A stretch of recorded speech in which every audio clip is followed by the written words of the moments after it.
Thank you and a very good afternoon to all of you. It is my honor and privilege to get this opportunity to propose the vote of thanks. At the very outset,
the earlier drug abusers has given testimony that we need to be very, very sympathetic towards the drug addicts. Let me clarify that Meghalaya police is a very, very humble.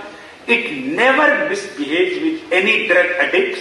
We always take... For which the entire amount will be given as per the indicatives inside. But today, as a token for some of the components, we are giving an amount of 6 lakhs of rupees.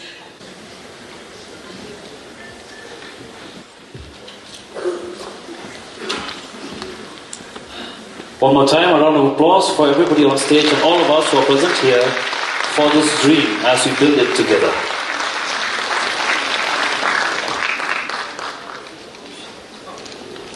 A very good evening to one and all who are present here.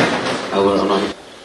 Once again, my congratulations to the Department of Social Welfare for having proactively pursued the dream of eliminating drugs from our midst, and now we've come to a point where we emphasize on bill.